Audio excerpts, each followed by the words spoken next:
হয় মই আজি আপোনালোকৰ জৰিয়তে পোনপ্ৰথমতে মই আমাৰ অসম প্ৰদেশ কংগ্ৰেছ কমিটিৰ নেতৃত্ব তথা অসম প্ৰদেশ কংগ্ৰেছ কমিটিৰ প্ৰেছিডেণ্ট সন্মানীয় সভাপতি গৌৰৱ গগৈ ডাঙৰীয়াক মই অশেষ ধন্যবাদ জ্ঞাপন কৰিছোঁ। টংলা সমষ্টিত আমাক যিহেতু প্ৰাৰ্থিত্ব প্ৰদান কৰি সুযোগ যি দিছে ইয়াত খেলিবলৈ, পাৰ্টীয়ে মোৰ ওপৰত বিশ্বাস ৰাখি এইবাৰৰ যি যুঁজ এই যুঁজখনত যুঁজিবলৈ যি সাহস প্ৰেৰণা আমাৰ এই টংলা সমষ্টিবাসী ৰাইজৰ সকলো মণ্ডল বুথ ব্লক ডিষ্ট্ৰিক্ট কমিটিয়ে যি সাহস মোক যোগাইছে সেই সকলোকে মই ধন্যবাদ জ্ঞাপন কৰিছোঁ। লগে লগে আমি এইবাৰৰ যি যুঁজ 2026 চনৰ যি সাধাৰণ নিৰ্বাচন এই নিৰ্বাচনত আমি এই যুঁজখন যুঁজিম আৰু জিকিম এয়া নিশ্চিত। হয় চাওক, আপোনালোকৰ জৰিয়তে এই কথাও স্পষ্ট কৰিব বিচাৰিছোঁ, এইবাৰ যি মূল যুঁজ হ'লহেঁতেন যদিহে বিজেপি এজন ভাল প্ৰাৰ্থিত্ব প্ৰদান কৰিলেহেঁতেন। কাৰণ আপোনালোকে জানে টংলা সমষ্টিৰ ইমূৰৰ পৰা সিমূৰলৈকে যিজন বিজেপিৰ প্ৰাৰ্থী বিকন ডেকা ডাঙৰীয়া একালৰ এটা বাগানত কৰ্মৰত যেতিয়া হৈ আছিলে তেতিয়া বাগানৰ সেই মানুহবিলাকক যি বঞ্চিত কৰিছিলে, পইচা লুটি খাইছিলে, তেওঁলোকৰ কাৰণে আমাৰ মূল ইছ্যু হ'ব, তাক প্ৰতি উত্তৰ দিবৰ কাৰণে আমাৰ এইটো মূল ইছ্যু হ'ব। চ' আমি নাভাবোঁ যে বিজেপিৰ আমাৰ কাৰণে অপজিশ্যন হয় বা আমাক কোনো ক্ষতি পেলাব। আমাৰ কাৰণে তেওঁক প্ৰাৰ্থিত্ব প্ৰদান কৰি ভালেই হৈছে। আমি টংলা সমষ্টিৰে জনসাধাৰণে তথা যুৱচামে আমাক আঁকোৱালি ল'ব বিচাৰিছে এজন যুৱ কেণ্ডিডেট হিচাপে। আমি গৌৰৱ গগৈৰ যি সপোন বৰ অসম গঢ়াৰ, জুবিন দা স্বৰ্গীয় প্ৰয়াত জুবিন দাৰ যি বৰ অসম গঢ়াৰ যি সপোন, এই সপোন বাস্তৱ ৰূপত আমি নতুন বৰ অসম গঢ়িবলৈ আমি যাই আছোঁ। আৰু এই সপোন বাস্তৱ হ'ব গৌৰৱ গগৈৰ নেতৃত্বত, প্ৰিয়ংকা গান্ধীৰ নেতৃত্বত যি বিশ্বাসত মোক ইয়াতে প্ৰাৰ্থিত্ব প্ৰদান কৰিছে। আমি যুঁজিম আৰু এইবাৰ এই যুঁজত জয় হ'ম, এয়া স্পষ্ট।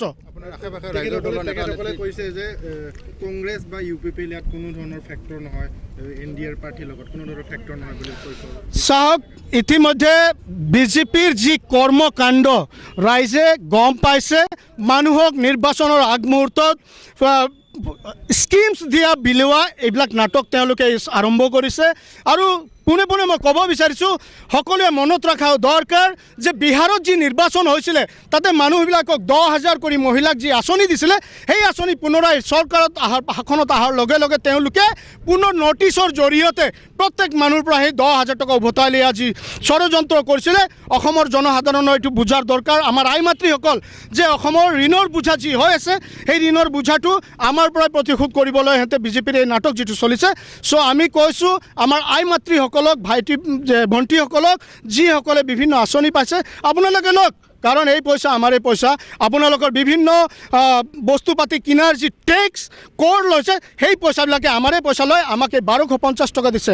আজিৰ জৰিয়তে ইয়াৰ জৰিয়তে মই ক'ব বিচাৰিছোঁ, গভৰ্ণমেণ্টে 1250 টকা মাহত আমাৰ 6,000 টকা লুটি লৈ যায় টেক্সৰ নামত আৰু আমাক মাত্ৰ 1250 টকা দিয়ে। তেনে ক্ষেত্ৰত কংগ্ৰেছ গভৰ্ণমেণ্ট আহিলে, এই মিত্ৰজোঁটৰ গভৰ্ণমেণ্ট আহিলে, অখিল গগৈ, লুৰিণজ্যোতি গগৈ, গৌৰৱ গগৈৰ নেতৃত্বত এই মহাজোঁটবন্ধনৰ যি চৰকাৰ আহিব, অসমৰ জনসাধাৰণে আমাৰ আই মাতৃসকল ভণ্টিসকলে তেওঁলোকে প্ৰতি মাহে 5,000 টকাকৈ বিনামূলীয়া আঁচনি পাব।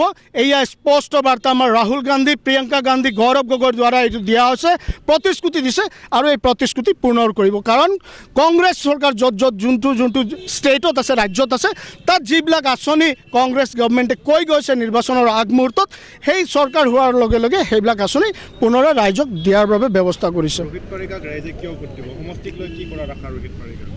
চাওক, মই মোৰ বিষয়লৈ মই ক'ম যে মই এজন সমাজ দায়িত্বত থকা স্বত্বেও সমাজৰ লগত মই জড়িত।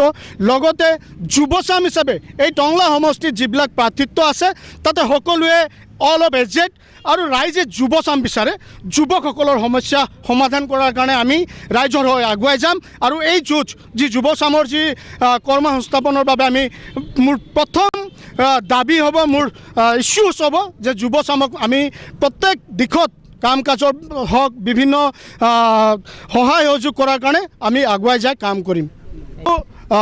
টংলা সমষ্টিত ৰাইজৰ দলৰ সন্মানীয় অখিল গগৈ ডাঙৰীয়া যি আমাৰ লগত এলায়েন্স হৈছে, তেওঁৰ দলৰ সকলো জিলা পৰ্যায়ৰ পৰা ব্লক মণ্ডল যিসকল আছে সকলোৱে মোৰ কাষত, মোৰ লগত আগে ভাগে থিয় হয়, মোৰ লগত মোৰ দৰে এখন যুঁজাৰু হয়। তেওঁলোকে নিজে কেণ্ডিডেট এজন প্ৰাৰ্থিত্ব হয়, তেওঁলোকে যুঁজিব, এই ৰণত এই যুঁজত যুঁজিব আৰু আমি এই যুঁজটো আমি জিকিম।